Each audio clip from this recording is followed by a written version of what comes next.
Schultz and Adrian Broadus. All right, happy Tuesday, everybody. Welcome back to Sports Talk. No show yesterday because we had playoff football. We had Buffalo in it really wasn't even a snowstorm. The snow, it was finished, but there was so much snow yesterday in Buffalo that fans were throwing snowballs every time the Bills scored. It was like they had, every time something big happened in that game yesterday, Buffalo had like a snowball party. That was basically what I watched against Pittsburgh. And then last night, look, the Eagles have been a disaster now for weeks, and all they did was seal their fate, losing to Tampa Bay in another bad loss. Somebody said earlier, what was worse, Eagles or Cowboys? And you know what? You kind of thought the Eagles were going to lose. That's the difference. Nobody expected the Eagles to go yesterday into Tampa Bay and win that football game the way they've played. That was like the Titanic. That ship was just sinking. Cowboys, hey, look, nobody expected that. Even if you're a Packers fan, not in your wildest imagination did you actually believe they were going to go in there and destroy the Cowboys. Maybe they thought they could win in a close game like some people picked. I think Daniel last week picked Packers by 3 or 4, something like that, when he called into the show. But, for the most part, nobody thought they'd be up 27-0. Nobody thought they'd have such a big fourth-quarter lead that they could be in cruise control and take out their starters.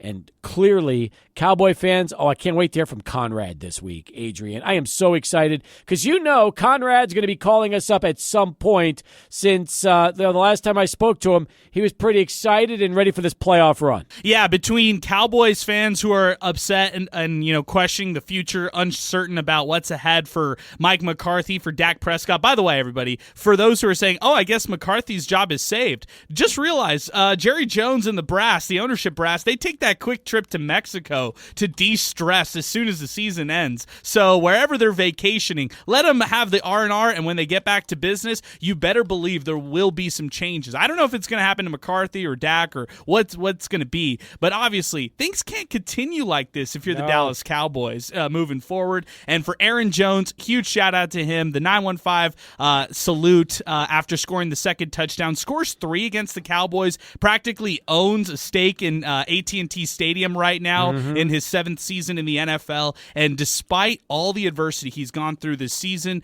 really closing out the season the best way possible and being ultra productive right now, Aaron Jones. Now, you're right about that. He was amazing. I tweeted out that he should be in Dallas Cowboys Ring of Honor because all he's done is destroy the boys every single time he plays them. You think about players historically, and I can't think of any out-of-conference player or out-of-division opponent, I should say, who's ever been better in his games than Aaron Jones has against the Cowboys. The most rushing yards per game against Dallas by running back, team history, minimum of 3 games. You have Walter Payton, who averaged 115 yards a game against the Cowboys. You have Barry Sanders, 119 rushing yards a game against the Dallas Cowboys, and Aaron Jones leads both of them. 123 yards he averages against the Cowboys in any game that he plays against Dallas. It's amazing. It's amazing. Ahead of Barry Sanders and Walter Payton. That shows you the impact that he has had, which is it's a phenomenal stat. And again, I know that Cowboy fans, they were hoping that Aaron would play well and the Packers would lose. But no, the worst case scenario for Cowboys fans came true. And that is that the Packers thumped the Dallas Cowboys. They destroyed the Cowboys, and that game was not close. Even in the fourth quarter, when the Packers called off the dogs, and then the Cowboys scored a couple of garbage touchdowns later to make it interesting.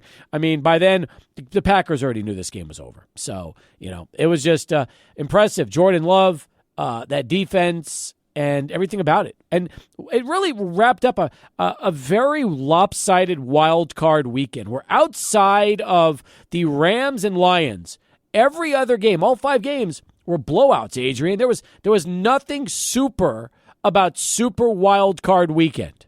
Nothing. Yeah, that sometimes happens. You sometimes have these kind of lopsided games. The things that you don't have are home underdogs, winning how they did. Like the Bucks, home underdogs, showing it to the Philadelphia Eagles. And then how about the emergence with C.J. Stroud and company with the Houston Texans? They were underdogs against the Cleveland Browns. The Joe Flacco experiment came crashing to an end. So that's obviously over right there. I would think that the Miami Dolphin fans and how they feel about Tua in the postseason has to be pretty similar to how Cowboys fans feel about Dak. Now, the difference is we've seen it with more sample size with Dak Prescott. He's 2-5 in postseason games. Tua, he has a smaller sample size than that, although you see the ceiling, you see the limitations, and you kind of wonder for both these guys who are facing that contract extension, the contract negotiations, what do you do? Because if you're a general manager out there in the NFL, you understand how difficult it is to draft a quarterback and to find the guy, quote unquote. But at the same time, can you still cycle back and throw your quarterback out there when you've had the proof right there in front of you that they can't have success in the postseason? I don't know. I don't know if that's the thing right there. It's a great point. It is a great, great point. In fact, you also wonder, after what happened over the weekend, is Dak Prescott any different than Tony Romo? They have a lot in common, don't they? They both failed in the playoffs.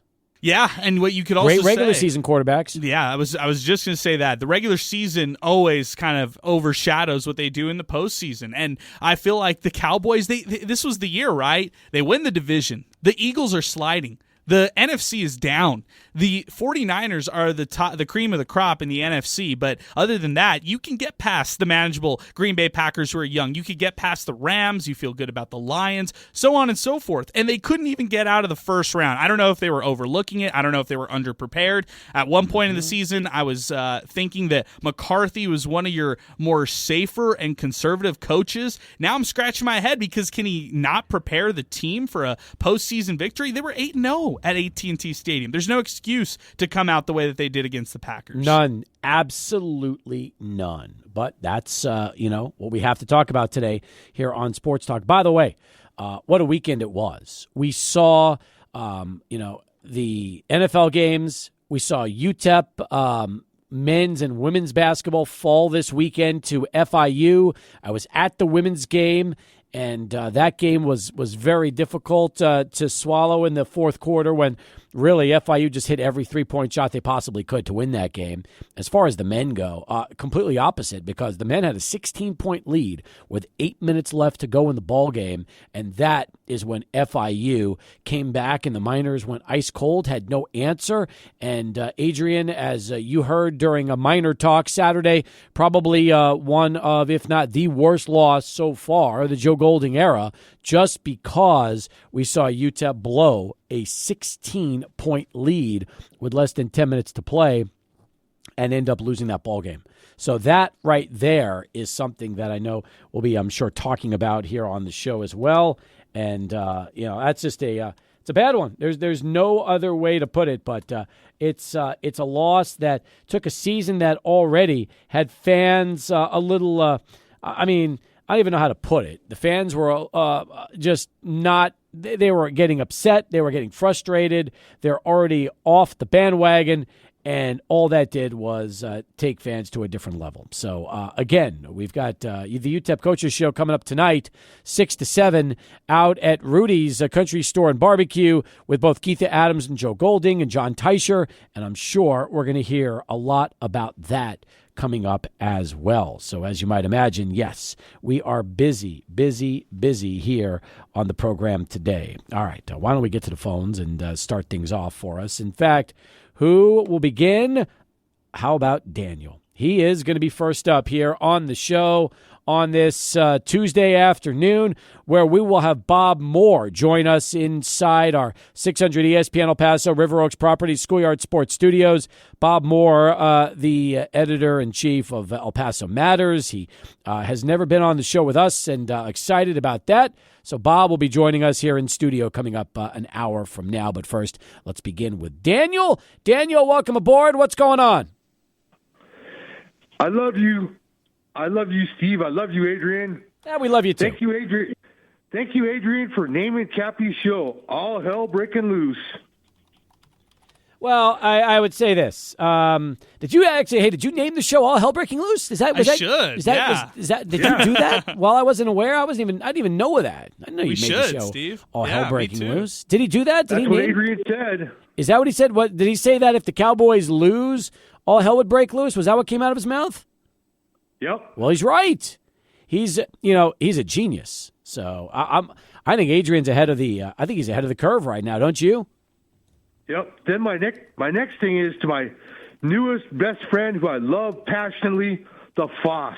Oh yeah, you and the Foss go way back. I know that there is a long distance love affair between the two of you. What's your message for the Foss? Thank you for giving us the winning formula.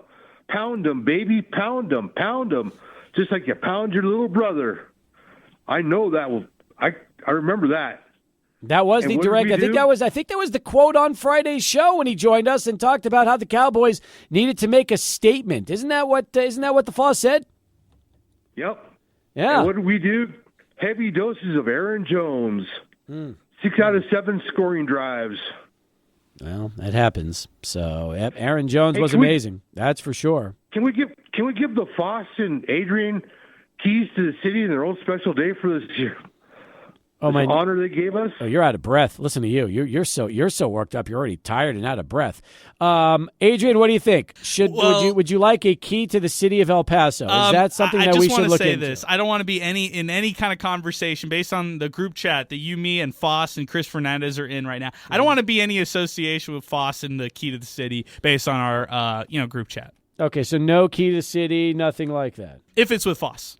All right. Well, I think that's fair. I do.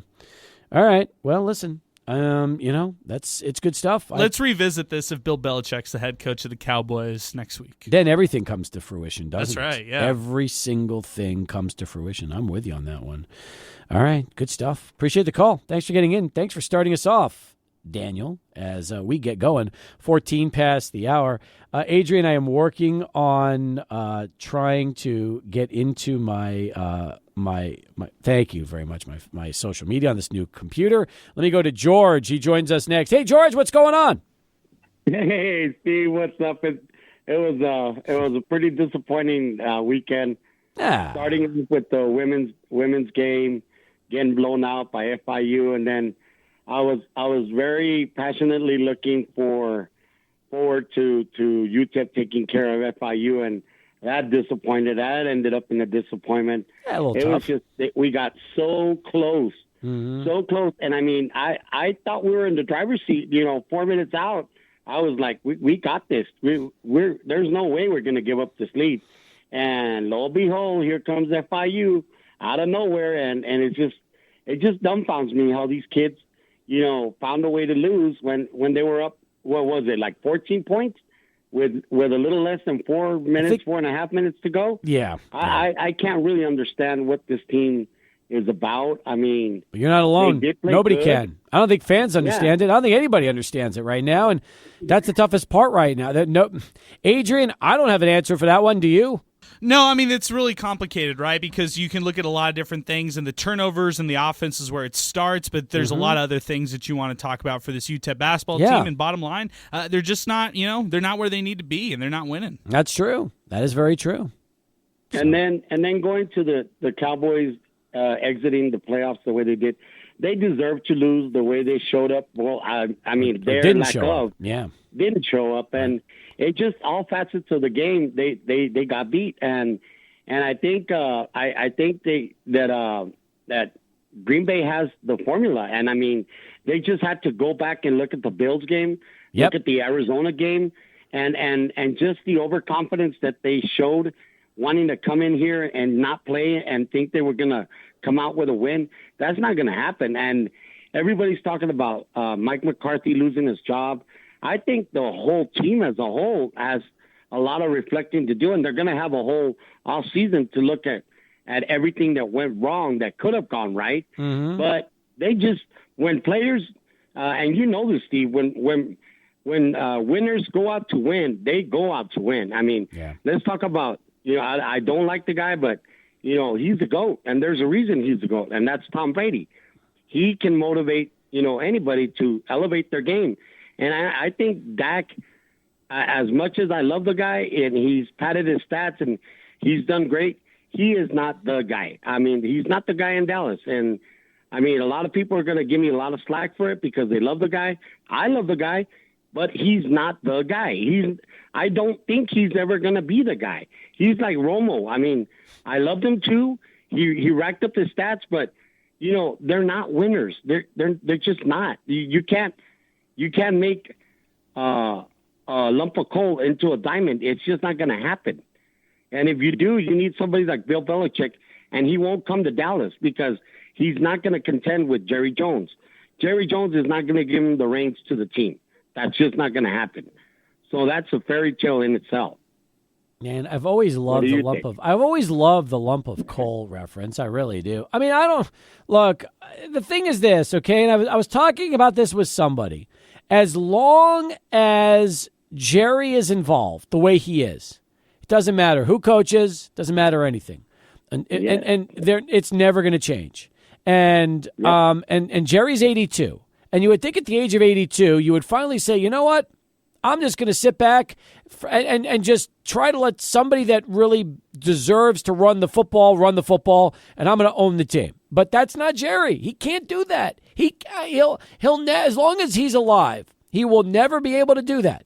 And if that means that the Dallas Cowboys will never have postseason success because he's involved to the level he is, that's the downside right now of Jerry. And you don't want to say you wish the guy would die, but you just wish he would step away. And I don't think he can do that. I don't think it's in his DNA. Well, I totally agree with you. And then it starts from the front office. He will never fire himself as a general manager, and it's just we have to grin and bear it. I mean, yeah.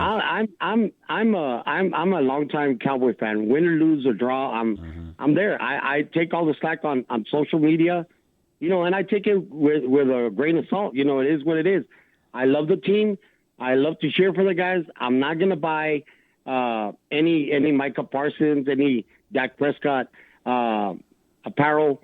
I go out with my name, and I put my name on the back of my jersey, on the back of, and I wear my number that I used to wear in high school. Nice.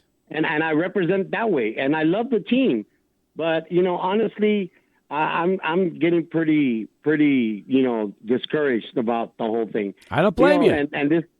And this goes back a while ago. I mean, when Dak took over, they had the opportunity to bring somebody quality in, and they chose to ride it with Dak. Mm-hmm. I don't think it's going to happen with this kid. I love the guy. I really wish he could be a winner, but all things considered, you see Troy Aikman, you see Roger Staubach, you see what these guys did, the legacies that they have, and they had it for a reason because they were winners. They were proven winners. Mm-hmm. And when it comes down to it, he just cannot win that game. He just doesn't have it in him, in his DNA. It's not there. And it just wasn't him. It was the defense, everybody in general, and that they were out of sync. And I think they just went out to lose is basically what I think it just boils down to. Yep. Yeah, I'm with you. And I feel the same way as you. I do feel that that's exactly what happened. It was a team effort. Everybody that needed to play well failed. I mean, that's just what it was. I mean, we could put it all on Dak the way the Foss wants to, but there were others, plenty of others that were involved with that. And I appreciate the phone call. Adrian, I know we talked a lot about this. I mean, it was a team effort for the Cowboys to play like they did.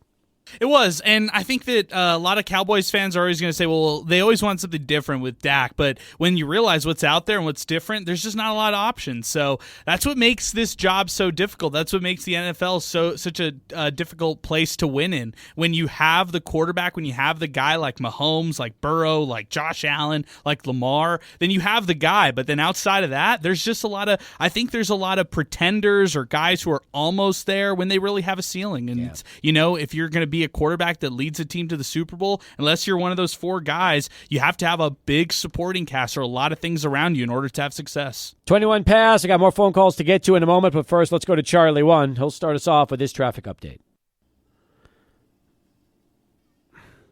Brian Regan's coming to town.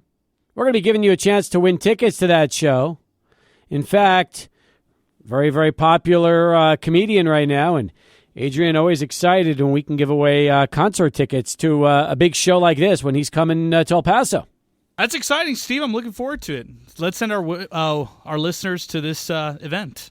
There we go. Great job, Adrian. You're as No clue. No you clue. are Sorry, you are man. about as up to speed as I am on this. I appreciate that. Thank you very much. This is the first I've heard of it. Well, now you'll have some more to hear about. Let's go back to the phones as we continue. We got a Minor Talk mashup. We got awards to give out from Saturday's game, and we got a lot more to cover on the show. One line open, 505-6009. That's 505-6009. We're with you till 6. At 6 o'clock, it's going to be UTEP basketball with Keith Adams and Joe Golding, live from Rudy's Country Store and Barbecue with John. And let's go right now to Cruz. He's next up. Wants to get in on the program. Cruz, happy Tuesday. What's going on? Oh, not much, guy. Hey, so I want to tell you about an observation I noticed. I love observations. Give me a good one. When the Dallas Cowboys played against Arizona, when they played against San Francisco, Buffalo, Green Bay, and I'm missing somebody. They were, for some reason, they're so slow. I mean, they're not quick, they're not fast. Mm-hmm. They don't finish the assignment strong. I don't know, maybe because when they're going up against strong teams, they change their formations and make adjustments. Maybe when normally a wide receiver goes in motion, they might change it to the other wide receiver or a tight end. Yeah. Maybe they're making adjustments, and some of the guys are not catching on. They're supposed to react in a uniform rhythm. And if 2 or 3 of the guys, or 1 or 2, let's say 2, they're not sure, then that throws the other guys off, and that could be why they're starting slower. But I would expect the coaching staff to have picked something like that up already. But there's Arizona, San Francisco, Green Bay, Miami, and I forgot the other one again. But that's what I noticed about them. Maybe it's the changes that they're making because they try and confuse the opponent, on the defense and offense. And you can see this right away. On the first series, I noticed that they were not quick and they were slower. And the other team is like if they're looking to see, hey, if I messed up, what can I do to correct it? And while they're thinking about that, the other team just takes advantage of 1 or 2 of those guys. Yeah, I don't know exactly. I'm trying to figure it out myself, And well, we got. I was very disappointed in the men's basketball team too. I thought they had it, and this one man saying, one of this last caller saying that the coach from I can't. This escaped me. What's it? That coach? He said that he wouldn't come to El Paso. Oh gosh, I can't think of his name. I don't know. I have no idea who you're talking about. From where Tom Brady used to be, the coach. Belichick? Are you talking about Belichick to Bill the Belichick. Cowboys? Yeah. I was going to point that out, too, that Jerry Jones is just like Al Davis was and George Steinbrenner, in baseball. And I thought there came a point where George just finally gave up. Remember, in George's last few years before he passed away, that's when he took a step back, and that's when those great teams from the 90s came around because George finally stopped meddling. He eventually, a bell went off, and he understood, and he got to enjoy the last few years of his life with Yankee championships and that nice little dynasty. It's something that, Jerry it's never going to get through to Jerry. Yeah, and even Bill Parcells, when he took over the reins, he said that he wanted to draft the guys. Hey, if I'm going to cook the meal, let me get the something like that. He put it, and it's true.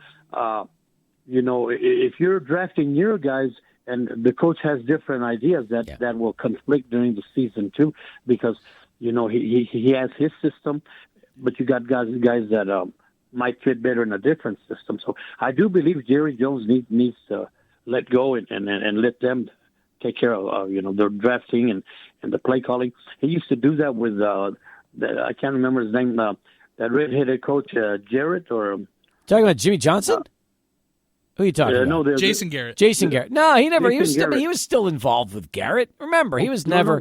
Jerry has never been disassociated with this team. The guy has his own press conferences after games. Name another owner in the NFL that in a radio show. Name another owner in the NFL that has that involvement. Nobody. No. That's what I was going to say. he had him in a very short range. He would come up from the skybox, go down, and go tell him what to do during the game. I know. They got to stop it. And it's never going to stop. And sadly, this is the downside to Dallas Cowboy football. I mean, it's the one commonality. You got your owner. Your owner can't keep his hands off no matter what happens, to the detriment of the team. All right, I got calls to get to. Thank you, Cruz. Bottom of the hour, more in a moment. And, hey, Conrad's on the line. Can't wait for that call, but first, here's Adrian in SportsCenter. Thank you very much. All right, we got 2 calls to get to. Actually, 3 calls to get to. We are full. Conrad, you're coming up, but first, Eddie in Fort Bliss has been waiting. Eddie, what's going on, man? How are you? Good, Steve. How are you doing, brother? Doing fine. Thanks, Good. Eddie. You ready for that Baltimore game this weekend against Houston? Yeah, I am. I'm trying to figure out whether or not I want to remember Saturday or not remember Saturday. That's how bad it's going to be, because I think it's either going to be one way or the other. It's either going to be a huge blowout or a huge blowout. You don't see it being a close game, is what you're telling me. Either way, I don't see it being a close game. All right. Well, we'll see. One thing I got to say about even I wouldn't say Pittsburgh, but I'd definitely say Miami, Dallas, and Cleveland. Really, all 3 of those teams quit. If you watch those games, I can handle failure because everybody fails. Right. I can handle losing because somebody's got to win. But what I can't handle is quitting. Mm-hmm. If you look at it, the Eagles game yesterday, the Eagles were a perfect 2-hand touch team. Yep. Because they just did not want to tackle. They looked like they didn't want to be there. Right. The Dolphins for sure didn't want to be there. And, they could say it's a cold weather. Hey, Kansas City played in the same cold weather. And then if you look at the Cowboys, nobody on the Cowboys team actually said anything to anybody. That was the most depressed-looking sideline I've ever seen in my life. And I'm not a Cowboys fan, but had you done that with DeMarcus Lawrence being there, had you done that with Chris Canty being there, yep, they would have been up in somebody's butt, just like, hey, I get it, we're down X to X, but you need to get your head in the game. You need to do what you can do to get in this game, and that's it. Yep. The only person I've seen with any bit of an attitude out of all the losing teams all the weekend was Jason Kelsey's brother. That was it. No, you're right. Kelsey was the only one. I think he went up to Hurts once or twice and started yelling at him, and that was it. That was all the emotion you've seen out of any of the losing teams the whole weekend. It was a weird weekend. It really was. Like, this was we had 1 close game out of 6. We had, you're right. I mean, it just, and God, it wasn't good football. It wasn't good football. Rams and Lions was terrific. Other than that, it was just a terrible weekend. Yeah, and like I said, every team had the right to be there. Yeah. Don't get me wrong. But which one of them showed emotion? The other ones just quit on each other. Mm-hmm. And maybe the reason why Jason Kelsey was so emotional was he knew he was going to be retiring after the game, and it really got to him. And that's a good possibility. Yeah. I wonder, though, if he's actually going to retire or if it's just one of those I retired in a moment, Brett Favre style. No, he's 36 years old. How many more years? He doesn't need to play, right? No, he doesn't. Being a 36-year-old offensive lineman, that's a tough gig, man. He's played a long time. He's already won a ring. I mean, I don't know how much more Jason Kelsey wants to do this. No, I agree, but I don't know if it's as much as he was doing it in the moment, though. Yeah. I mean, that's just my theory. What do you think, Adrian? No, I think he stays retired. I think yesterday it was emotional for a reason. I think he'd been hinting at it all season long, and I think now it's just the reality of Jason Kelsey retiring. So I think he will retire. 37 past the hour as we continue here on Sports Talk. Here's Conrad joining us next on the show. We called you out. You called in. Great to hear from you. And man, oh man, I'm sure it's been a tough last few days for you. Yeah, well, I tried to call in yesterday, but I forgot you guys had the Bills-Steelers game on. Yep. I'm going to tell you right now, before this game even started, I picked the Packers to win. The only thing that was wrong with this, I said that the score would be 24-20. I knew Aaron Jones was going to run it down their throat because, like Mike McCarthy says, we picked a bad day to have a bad game. Yeah, you did against the Buffalo Bills when they ran it down your throat. You did it against the 49ers when they ran it down your throat. You did it against the Cardinals when they ran it down your throat. I mean, it's McCarthy. I mean, that guy. I'm going to tell you what. I mean, the only reason that guy had any success at all was because of Aaron Rodgers. But I'm going to tell you right now, I can guarantee you Aaron Rodgers was changing every call at the line because Mike McCarthy is an idiot. That guy knows nothing about calling an offensive game plan. He knows nothing about calling, a game plan in general. I mean, the guy is trash. And then we're stuck with Dak, Mr. $200 million man, 4th round draft pick from Mississippi State. Every game, I sucked. It's a wake up call. Yeah, it's a wake up call. You're a 4th round draft pick. That's it. You're nothing. You're not going to make it. You're never going to be successful in the NFL. Beyond the regular season, you can get your records and everything you want against teams like the Giants who suck, against teams like the Commanders who suck. You get 500 yards, you get your 5 touchdowns, you're breaking all sorts of records. Congratulations, Once you get to a big game, you got the deer in the headlights look with open mouth like you're hyperventilating and everything. You can't do anything. I mean, it's just pathetic, And I've said before, we've had this conversation so many times about Jerry Jones. Yeah. I mean, he's on the way to Italy in his yacht right now, because he just doesn't want to deal with it. I mean, the guy, just everything this guy has done in the past, 30 years or whatever it is after Jimmy Johnson was fired, has done nothing to get the Cowboys going in a positive direction. Nothing. I mean, it's just it's ridiculous. And then you just look at the personnel that the Cowboys have. I mean, these guys are. Tony Pollard is the primary running back. They have CeeDee Lamb. They have no other receivers. Their secondary is trash. Their linebackers are trash. Their defensive tackles, which they've been drafting defensive tackles and linebackers for the past 10 years with no success. I mean, at least fire Will McClay, for God's sake. I mean, he's the president of personnel, whatever the hell he is. Fire him.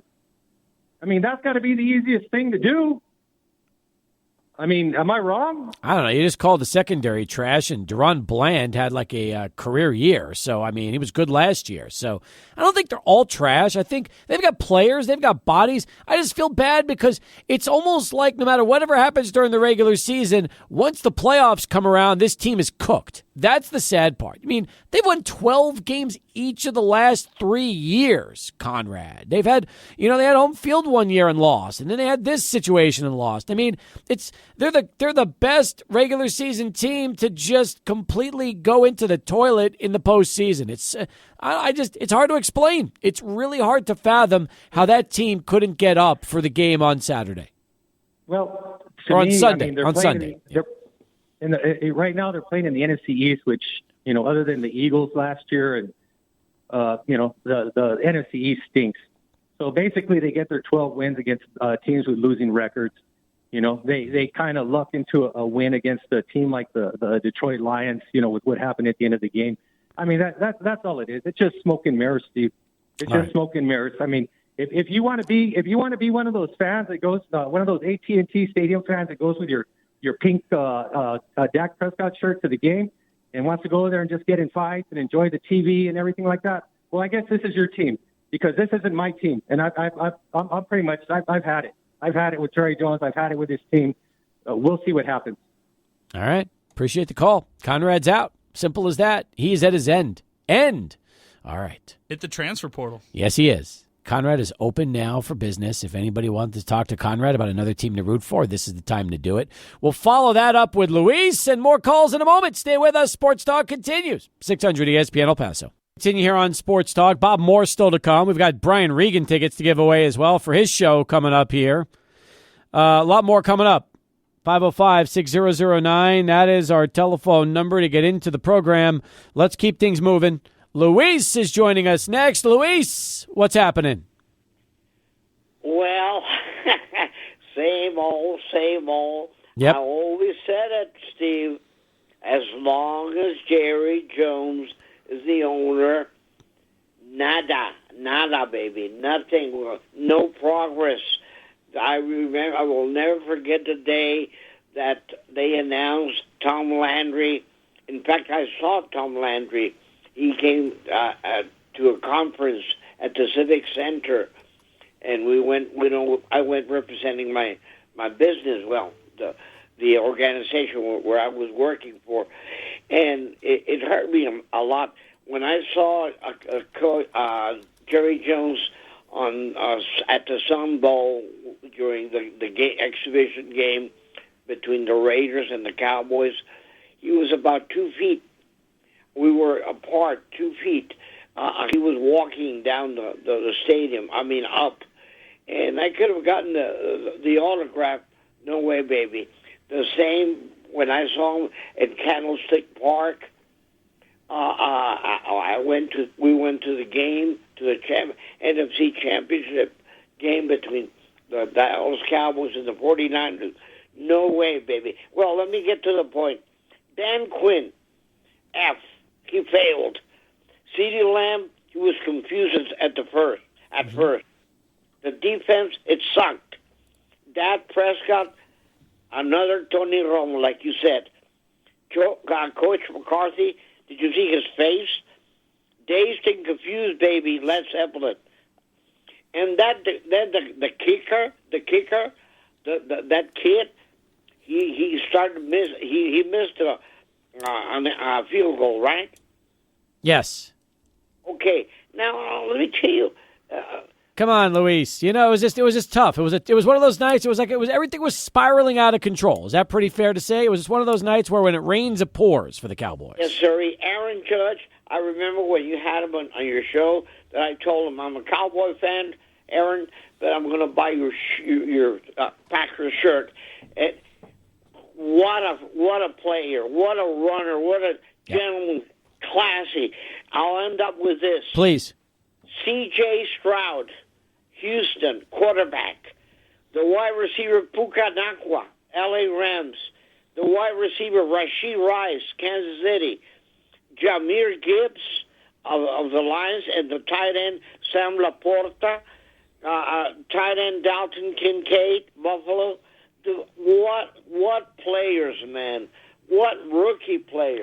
Great stuff. Luis, I got to run, pal. I got 2 calls to get to, and I've got about 3 minutes to duck everybody in, so I appreciate the call. Let me go next to Enrique. He joins us here on the show. Enrique, what's going on? Hey, Cap. Thanks for taking my call. Sure, Enrique. Hey, it was just disappointing. I've never seen Jerry cry like that. I know we've seen it through 27 years watching the Cowboys just fall apart since 95. I've never seen Jerry that emotional. Well, and I don't know if that's going to be a call of seeing things to come. Maybe he's being calm right now, but I hate to say it. Maybe karma's finally biting him in the butt. He's finally realizing now that he's older, he can't be doing things the way he is, his own way, and needs to, move things around. Maybe, hey, there's a dark horse rumor going around that Bill Parcells might go to the Cowboys. That'd be pretty cool. Again? But, Wait, Bill Parcells again or Bill Belichick? Oh, I'm sorry. Bill Belichick. I'm sorry. Bill Parcells, yeah. Okay, that would be interesting. William Belichick. But yeah. I think next year might be an opportunity for Trey Lance to get a redemption year. Well, could happen. Although, I mean, that's the thing. If you're the Cowboys, do you unload Dak? And I'm sure there are plenty of teams that would take him off their hands. That will be an interesting discussion to make. Enrique, thanks for the call. Munch is up next as Sports Talk continues. How you doing, Munch? Hey, good to talk to you, Cap. How are you? Good, well. I'm doing fine. Thanks, Munch. Appreciate it. Hey, I hate the overreaction from the Cowboys fan. I want to piggyback on what the Conrad guy said. You know, we don't need you as a Cowboys fan. You sound like a big sissy to me, crying like the whole time, and he's sick of this, sick of that. Doesn't even sound like he knows football. But first of all, I want to say Dak, I've always been on the fence with him. He made 2 mistakes, and it cost him 2 touchdowns. Other than that, he was 41 for 60. He's probably going to be the runner-up for MVP. He had a great year. So to say, oh, Dak sucks, this guy sucks, I think the Cowboys got exposed because they don't really have linebackers. I think it was Hasselbeck that said post-game, on 48 of the 54 plays Dallas played defense, they had 6 DBs or more, and they just can't tackle because they're getting blocked by linemen, and they're just little bitty defensive backs. So I think them Van Der Esch, it hurt him getting hurt. Mm-hmm. They just don't have any linebackers to make plays, and that's how they got exposed. They got totally outcoached. They got enough talent to win. They won 12 games, like you said, 3 years in a row. Guys, quit crying. And if you don't want to be a Cowboys fan, don't be a Cowboys fan. Don't call in and whine about them. Stick with them or go home. There you go. Munch, appreciate the call. Good way to end the hour. When we come back, more calls, plus Bob Moore, El Paso Matters. He'll be with us, and we'll be giving away some concert tickets to see Brian Regan live at the Plaza Theater later this month. All that still to come. Sports Talk continues. 600 ESPN El Paso. Schoolyard Sports Studio. Here's Steve Kaplowitz and Adrian Broadus. All right, start of hour number 2 here on the show. Excited to have you back. John Teicher, an hour away. He's live out at Rudy's Country Store and Barbecue on the west side, I-10 and Artcraft for UTEP basketball with Keith Adams and Joe Golding. He'll join us a little bit later in the hour. But first, excited about having this man back with us. In fact, his website, El Paso Matters, is a must. If you haven't had a chance to check that out each and every day, you need to. He's Bob Moore, longtime editor-in-chief of El Paso Times, who's with us here in studio. Great to see you, and thanks for taking our invitation up and joining us on the show today. How are you? Doing good, and Happy New Year to everybody. Happy New Year. You've been enjoying the NFL playoffs like everybody else has over the last 4 or 5 days? As a Denver Broncos fan, I have been boycotting the playoffs. There's nothing in it for me, and I take no pleasure in other teams' misery. So I've got no dog in the fight this year. That includes the Cowboys. So you're telling me that as a Denver Broncos fan, every year as the Cowboys exit the postseason or don't make the postseason, that does nothing to you as a fan?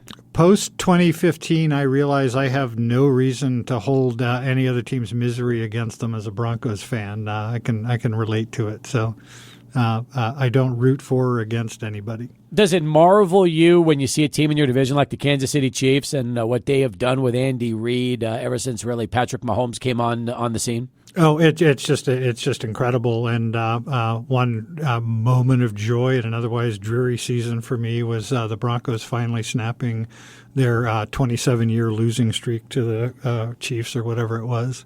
Long. It's almost like the Jets losing 15 in a row to the Patriots before they finally beat them in that snowstorm the last game of the season. Yeah, I realized I have like a 7-year-old grandnephew, who never saw the Broncos beat the Chiefs until this year. So wow. That struck me hard. I like that. That's good stuff. For people listening that are not familiar with El Paso Matters, let's talk a little bit about that. That's been your baby, your pride and joy ever since you put it together. But let our listeners know a little bit about the website and really your goal for when you established it and what it's turned into years later. Yeah, so we're a nonprofit news organization, which is something fairly new in the American journalism landscape, although not entirely unprecedented. We started publishing in February of 2020 with me as the sole employee. 3 weeks after we published our first story, COVID-19 hit and the world was turned upside down, and that kind of forced us to change mission. But we've had a lot of luck building funding support from across the country. We now have a newsroom of 10, which is one of the largest newsrooms in the city for a 4-year-old organization. That's a good accomplishment. We still have a lot of work to do. We don't have a sports section. That's true. We do sometimes intersect with sports. One of my favorite stories we published in the last couple of years was one on Tim Hardaway's induction into the Hall of Fame. It was written by Russ Bradford. We hired Russ as a freelancer. Russ is one of those just unique talents out there, great musician, great writer, great basketball coach, kind of makes me feel inadequate. But other than that, we focus a lot on in-depth and investigative reporting about issues that we think and that El Pasoans tell us are most important to them. I noticed also, in addition to not having sports, entertainment is not really a subject that you go deep in on the website. Yeah, I brought it to culture. There's a lot of cultural activities that we'd love to cover more of.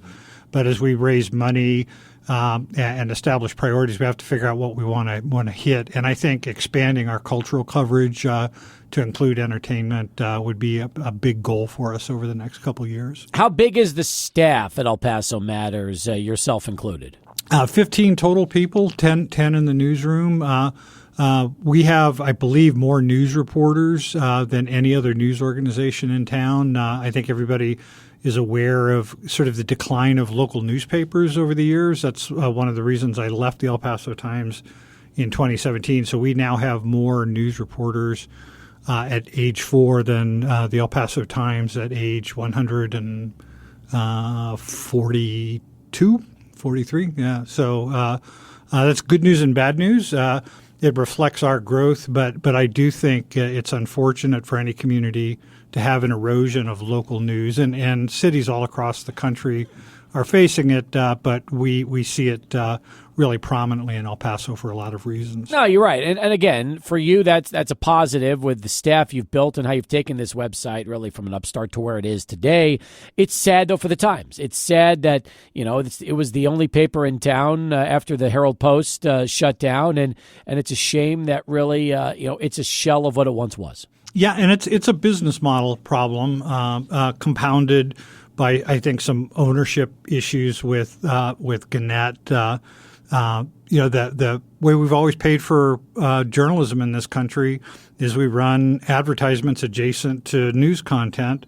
That worked really well until it didn't, and newspapers were very slow to adapt to the changing digital world. We paid a heavy price for that, and it's not that people aren't interested in news. It's just that the way people consumed information changed, and we just didn't keep up with it very well. Bob, on this same topic right here, I find it real fascinating because I graduated from UTEP in 2019, and as I was leaving, when I started, it was all about the prospector. If you were a writer, you were a writer. If you were a videographer, you were a videographer, photog. But then as I was exiting, it kind of transformed into, well, you kind of have to know all of the skills. You have to know a little bit of photos, videos, and writing, or whatever it might be, interviewing skills, broadcasting skills. How have you seen the job evolved even within your own newsroom with El Paso Matters? Yeah, I think there's an expectation that people will have a broader range of skills. You came out of journalism school in 2019. I came out in the early 1980s. I was one of those Watergate babies that got into journalism because of All the President's Men, and I could focus on just writing. I didn't need to know anything else, and that's changed quite a bit. And so everybody's expected to know how to shoot their own video, take their own photographs, increasingly to cut their own audio. So I think there's an expectation that people have to do all of that. And on top of that, you have to build your own audience. That was never a consideration. We had a circulation department that took care of all of that back in my day. And now individual journalists are really building their own brand and building their own audience along with them. How do you see El Paso Matters growing from here? How do you take the next step, if that's even possible? And if let's just say you had a wish list of all the things you would like to incorporate that currently are not part of the model, what would you like to see here in the years to come? There are a number of things, and it all starts with raising money. So as a nonprofit, it's a different business model, but it doesn't exempt us from business pressures. We still have to make payroll. We still have to have money coming in the door. Over our first 4 years, we've been heavily funded by a couple of major national philanthropies who see the importance of El Paso.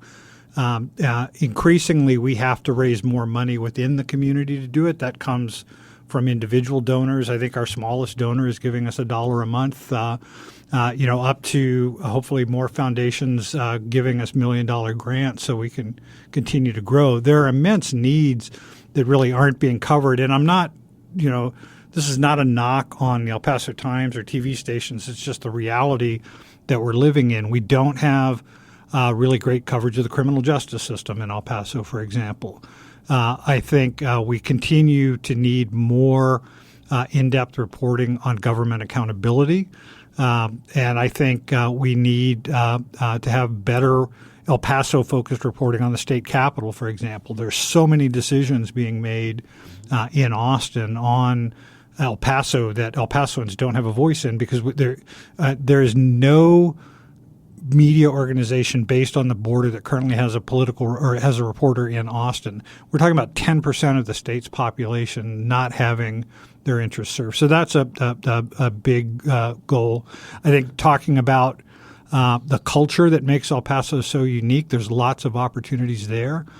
There's probably some room in the sports realm, although I think local TV and the El Paso Times do a pretty good job of covering it. And obviously, you're doing a good job of covering it here. So that's not as pressing of a need. And then we also have to look at how do we get information to people who prefer to get news in Spanish. And we have obviously good TV stations here providing that coverage, but they're not geared up to like cover elections in depth. And we've worked some partnerships with the Univision affiliate over the years to help with election coverage. We need to do more of that. So lots and lots of needs. I probably need another $10 or $15 million a year to start doing some of all that. We're at $1.5 million right now and growing. Maybe I can get the county to tack us onto their bond issue. That's something we'll be talking about as we move forward. I love that. Does the website have an app? And if not, is that on your wish list? No app, and no, not on the wish list. I think apps are kind of especially local news apps are kind of a niche market. They appeal to an older generation, but don't have much functionality for younger readers. We really need to expand our reach among younger audiences. So we're going to look at expanding more to text messaging. We're building out our TikTok channel right now, and our biggest social media audience is on Instagram. I think we're probably a rarity among news organizations that way. So our focus really is trying to connect with a younger audience, and frankly, more of an audience on the east side of El Paso, because we're really kind of downtown west in our audience right now. Bob Moore is with us from El Paso Matters as we continue here on Sports Talk. So you mentioned earlier sports is not a focus of your site, but that doesn't mean that you don't get a chance to hear stories and interesting things coming around the sports world in El Paso, especially knowing that after years of the whole Duranguito situation with the city and Max Grossman, the arena has been kind of put on the burner for now. And I'm wondering what you're hearing regarding potentially an arena still being built, and also hearing rumors about potentially the Sun Bowl, UTEP, and the county. So a lot of interesting topics to hit on. Where should we go first, Bob? We can talk a little bit about the future of the arena. I think where the city's looking right now, they haven't said this formally, but reading between the lines, you can see it. They're looking at property they already own over by the rail station where the Sun Metro bus yards are right now. When you look at what they did with the ballpark, you can kind of see a pattern. It's easier to develop on land you already own, which is why they demolished City Hall for the baseball stadium. So I think that's one of the reasons they're looking at that property.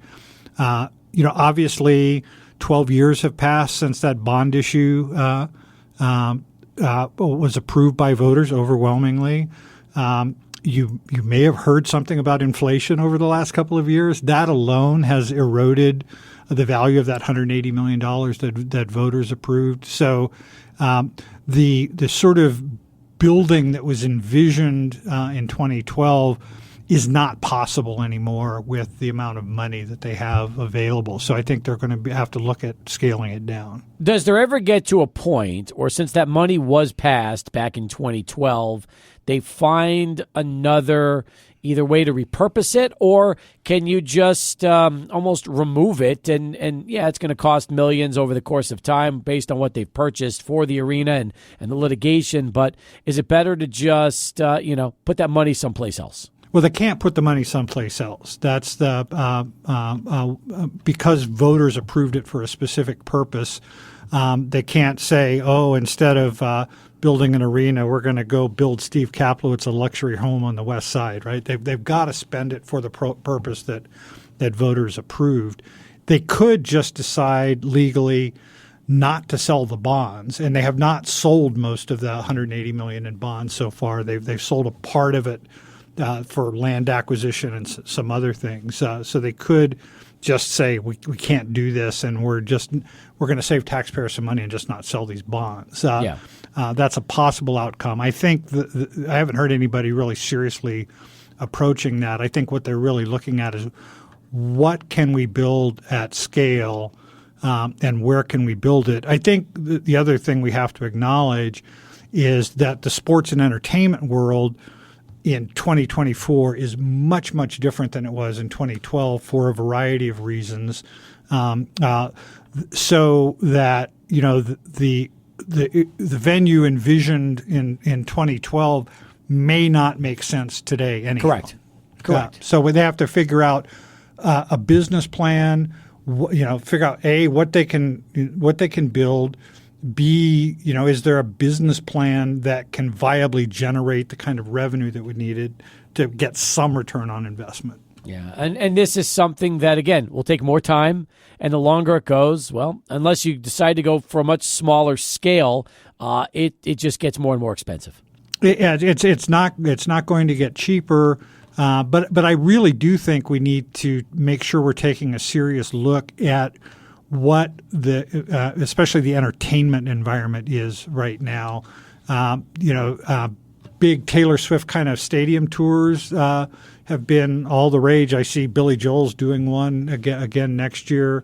But there's only a handful of acts that can stage those kind of productions. And so you don't see lots of touring acts filling 10,000-seat arenas these days. So we kind of have to think through what's going to be there. And then also, if the city's going to build a facility, it probably needs an anchor tenant, much like they have at the ballpark. And I'm not sure what that would be right now.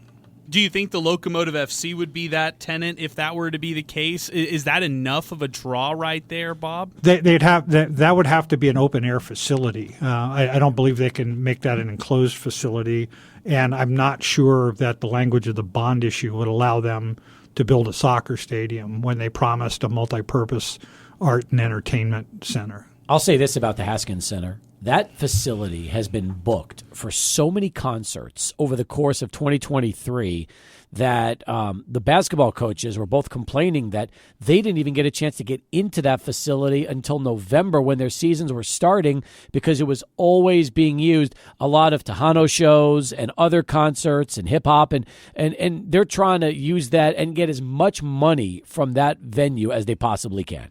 Right, and so any new venue built in El Paso would have to compete with that or would have to differentiate itself from that in some ways.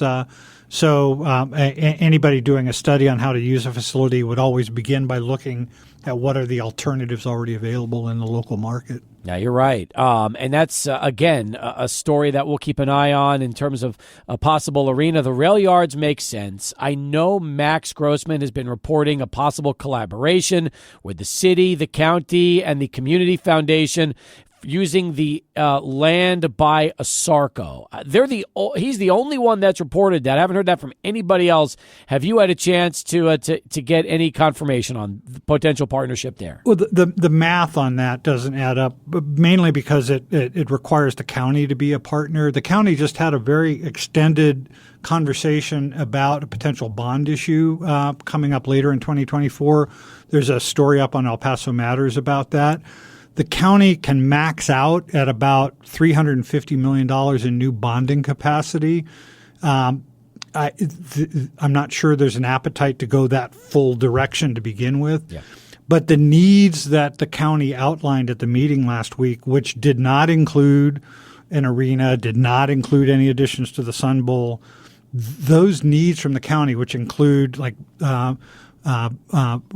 rebuilding Escalante Park, doing something to update the county coliseum, finding more office space for the judiciary, which is hemmed in. All of that would exceed what they have available. So the county has to set some priorities.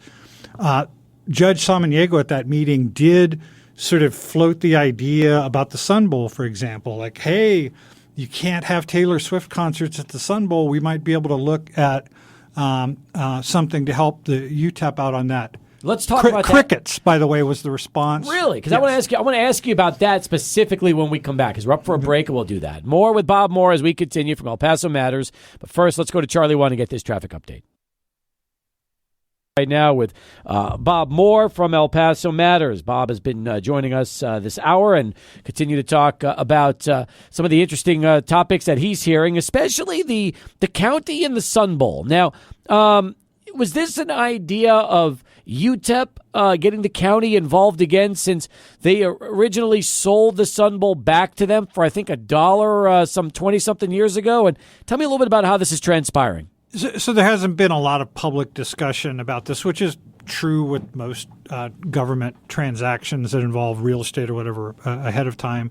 But we've been picking up signals for the last year or so that there had been some conversations going on about how to upgrade the Sun Bowl, where the money would come from. And one of the conversations was about using county bond funds to be able to do that. And I don't know who initiated the conversations or how far they got.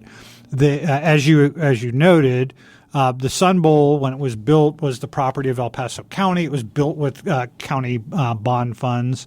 And then during the administration of County Judge Dolores Briones, the county essentially sold the stadium to the University of Texas system for a very low dollar price and then some concessions.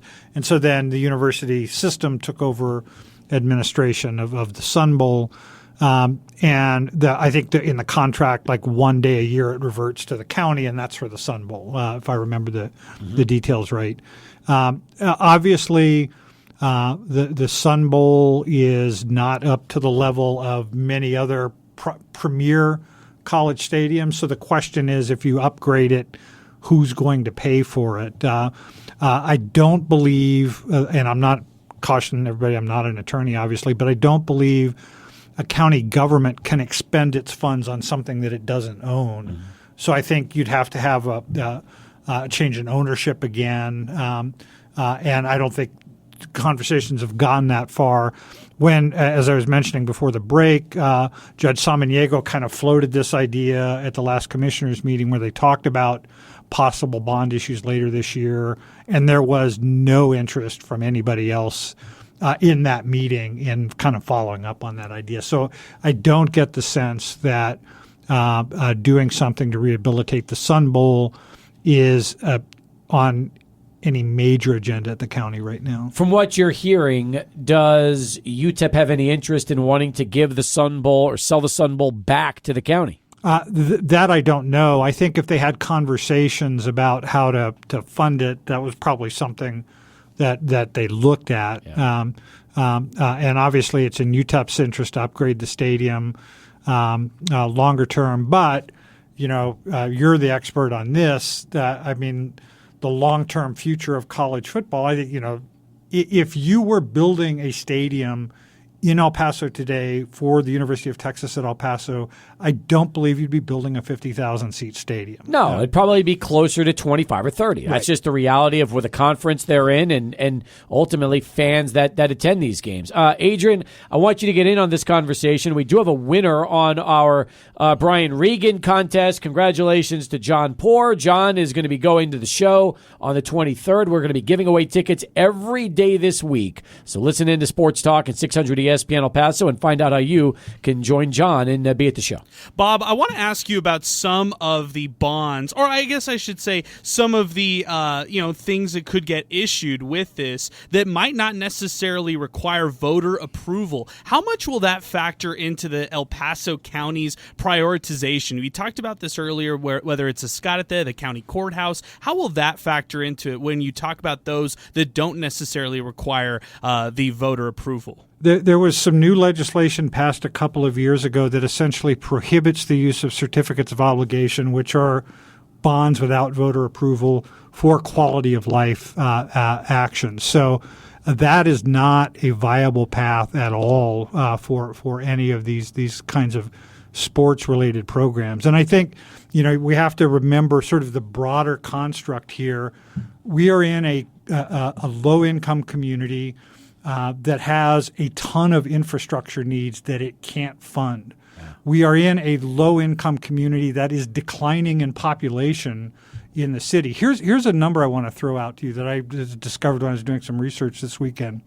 The number of children under the age of 10 in El Paso today is 12% lower than it was a decade ago. We've been bleeding population here for a number of years for a variety of reasons, but I think much of it tied to the wage structure in El Paso.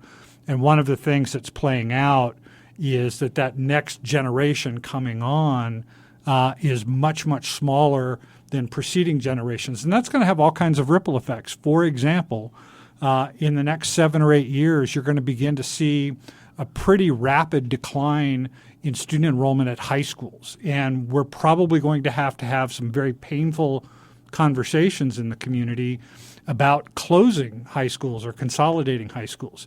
That means there's fewer student athletes out there that can play. So all of these things are taking, when you look at like what should we be doing sports or entertainment-wise in the community, a lot of the discussion about that is going to be constrained by all of these other community needs. It's funny because if you asked me what to do, I would immediately say, fix up the Haskins Center, add some suites and some club areas, take 2,000 seats out and go to about a 10,000-seat venue when it's all said and done. How are you going to pay for it? Well, UTEP's going to have to. That's the hardest part. Is UTEP's going to have to be the one to pay for it. It's not going to be the city. Right. It's not going to be the county.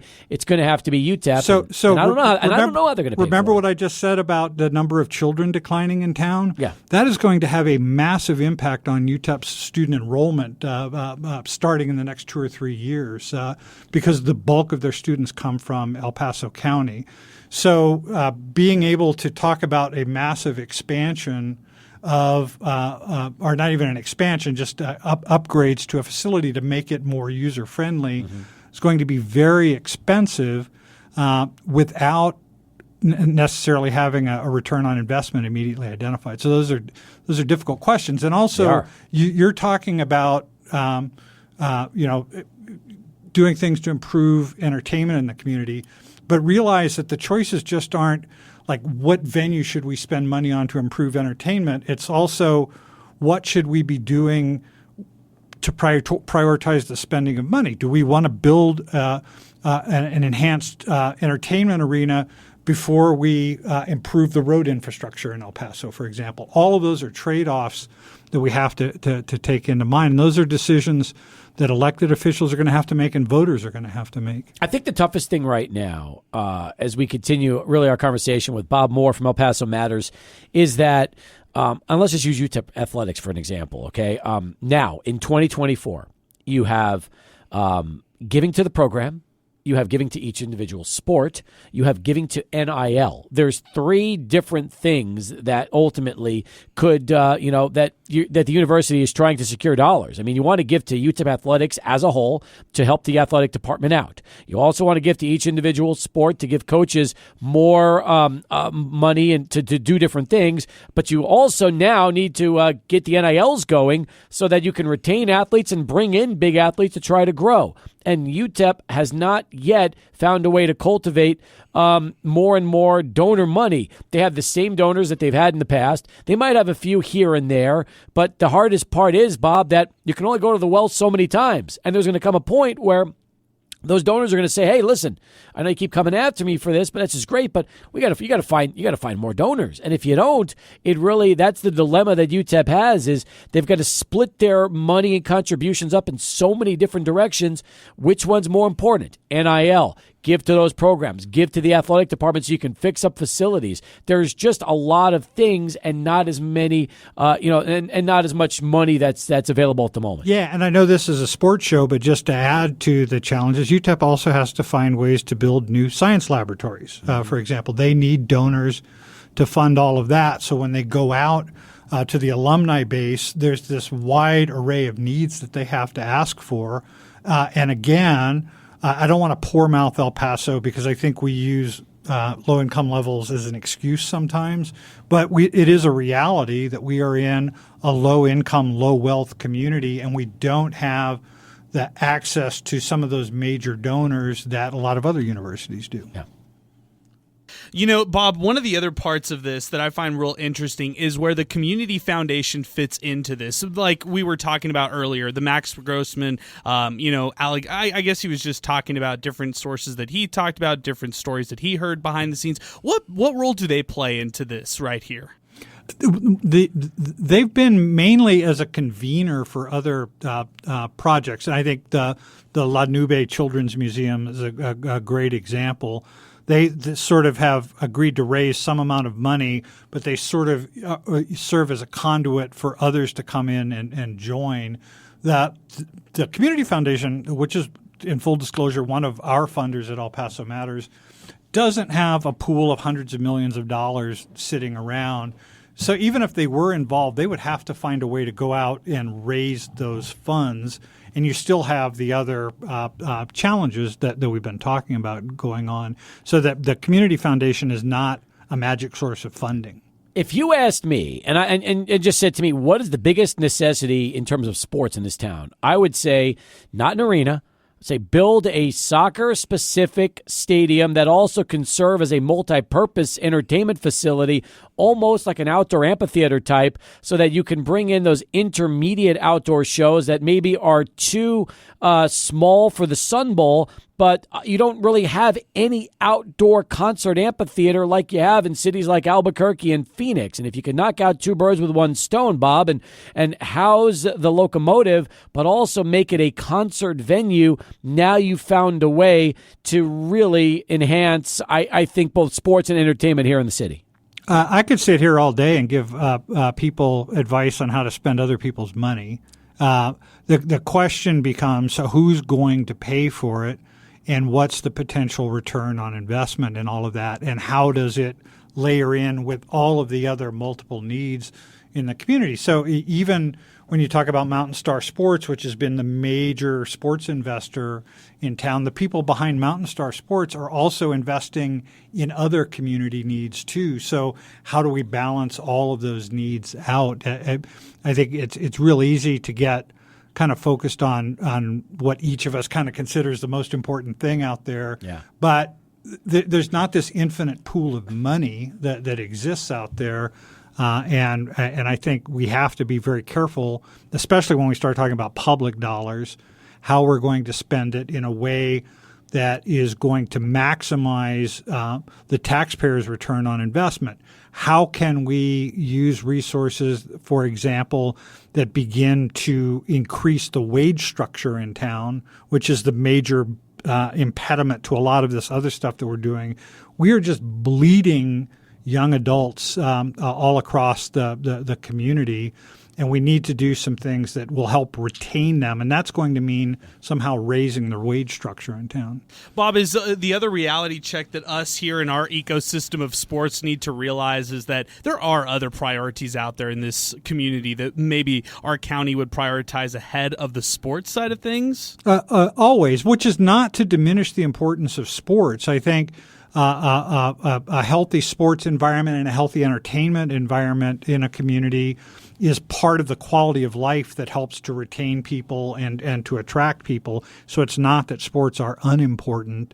It's just that in a community like El Paso, we have more needs than we can meet at this moment, whether you're talking about sports, health care, whatever the case may be. I'll say this, though. In 2012, when that bond issue was passing for the quality of life, my son was 6 months old.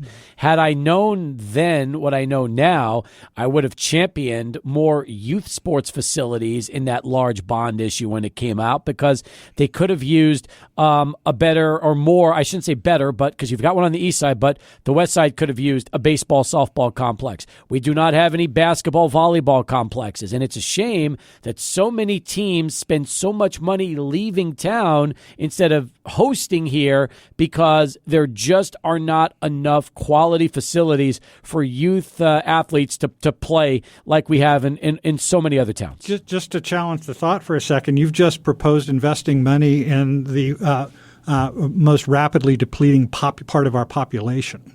That's right. But if the facilities were there, would there be maybe a little bit of a different look towards more families with kids here? Maybe part of the reason they're not sticking around is they don't have some of those facilities here like they have in other places, and some of the families would rather go where there's just more amenities for them.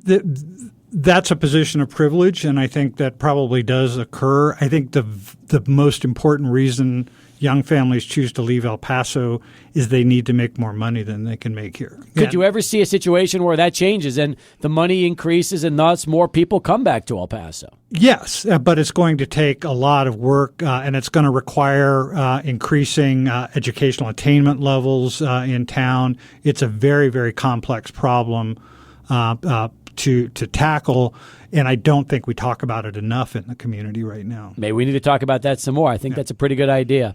Once again, Bob Moore, elpasomatters.org. If you have not yet had a chance to check out the website, please do. Explore.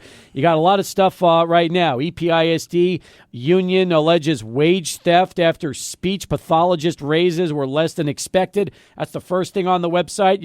You mentioned books. You've got books featured by the El Paso Matters Book Club last year, and a lot of other stories. Hey, you've also got the El Paso County preparing to ask for taxpayers for up to $350 million in November bond election. That's also up as well. And we're about to have a sports adjacent story publishing shortly, a kind of a sad story, but Wayne Thornton kind of turned me onto this over the weekend. Gil Volks, who was one of the co-creators of Goldie and Gus, everybody in El Paso knows that very well. She passed away over the weekend, and her co-creator had passed away a few years ago. So we want to make sure to pay tribute to that. And I know I probably just planted that song in everybody's ear, and I apologize for that. No, we haven't heard that in a while, so there you go. Bob, great to see you. Thanks for dropping by, and we'll definitely get a chance to have you back here often in 2024. I promise you that. Thanks for having me, and go Broncos. There he is, Bob Moore. Have to wait till next year for that to come true, or at least next season for that. Wait till September when season starts up again. All right, we'll come back. John Teicher will join us in our final countdown right now here, 600 ESPN El Paso.